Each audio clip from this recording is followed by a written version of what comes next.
किसी ने क्या खूब कहा है, अनुभव प्राप्ति के लिए काफी मूल्य चुकाना पड़ सकता है, पर उससे जो शिक्षा मिलती है वह और कहीं नहीं मिलती। नमस्कार दोस्तों, मेरा नाम प्रेम प्रकाश पांडे है। आज अपने चैनल पर एक नई बेहतरीन मोटिवेशनल स्टोरी लेकर के आया हूँ। आज की कहानी से हम सीखेंगे कि हमारे जीवन में बड़े बुजुर्गों की क्या भूमिका होती है और उनका सम्मान हमें क्यों करना चाहिए। तो चलिए, चैनल को सब्सक्राइब नहीं किया है तो सब्सक्राइब कर लीजिए और सुनते हैं आज की कहानी, जिसका शीर्षक है बड़े बुजुर्गों का अनुभव।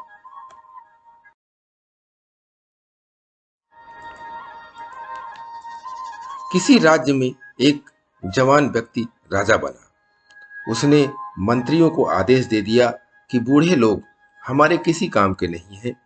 ये हमेशा बीमार रहते हैं, कोई काम नहीं करते। इनकी वजह से राज्य का पैसा बर्बाद होता है। सभी बूढ़ों को मृत्यु दंड दे दो। जैसे ये आदेश राज्य के बूढ़ों को मालूम हुआ तो वे रातों रात दूसरे राज्य में चले गए।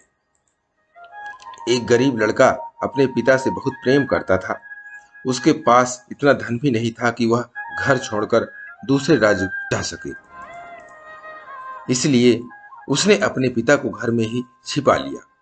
कुछ ही दिनों के बाद उस राज्य में अकाल पड़ गया। राजा को समझ नहीं आ रहा था कि अब प्रजा के खाने की व्यवस्था कैसे की जाए।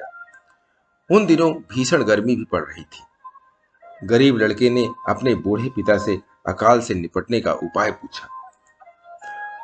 उसके पिता ने कहा कि राज्य से कुछ ही दूर पर हिमालय स्थित है। गर्मी से हिमालय की बर्फ पिघलने लगेगी और वह पानी उस राज्य की ओर बहता हुआ आएगा। वह पानी यहां आए इससे पहले तुम एक काम करो, राज्य के मार्ग पर दोनों तरफ हल चलवा दो। लड़के ने राज्य के लोगों को ये उपाय बताया, लेकिन किसी ने उसकी बात नहीं मानी। लड़के ने अकेले ही रास्ते पर दोनों तरफ हल चला दिया। जल्दी ही हिमालय का पानी राज्य के रास्ते पर आ गया। कुछ ही दिनों में राज्य की सड़कों पर अनाज के पौधे उगाए। जब ये बात राजा को मालूम हुई तो उस गरीब लड़के को दरबार में बुलाया गया।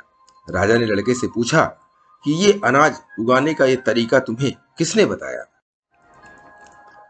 लड़के ने कहा कि महाराज, ये उपाय मेरे पिता ने बताया था। आपने जब बूढ़ों को मारने का आदेश दिया था तो मैंने उन्हें अपने घर में छिपा लिया था। यह सुनकर राजा ने उस बूढ़े व्यक्ति को भी दरबार में बुलाया।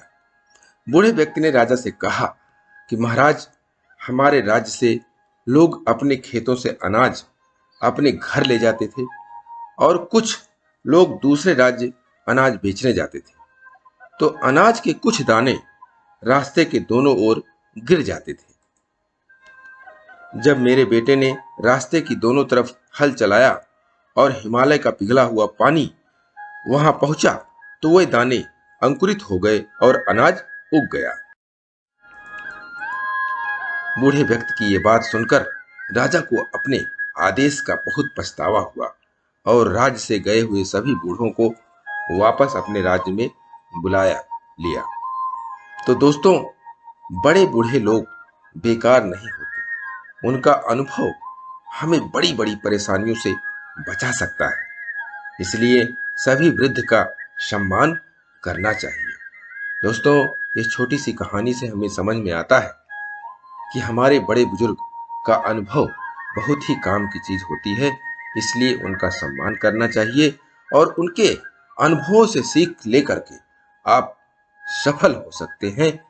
यह मान्य करके आपको उनका सम्मान भी करना चाहिए और प्रतिदिन सुबह 5:30 बजे एक नई कहानी, एक नई उमंग से करें दिन की शुरुआत। तब तक के लिए छोटों से मिले प्यार और बड़ों से मिले आशीर्वाद और भगवान के सहारे के साथ यही कहूंगा कि काम तो सभी करते हैं, पर काम करो कुछ ऐसा कि उदाहरण बन जाए।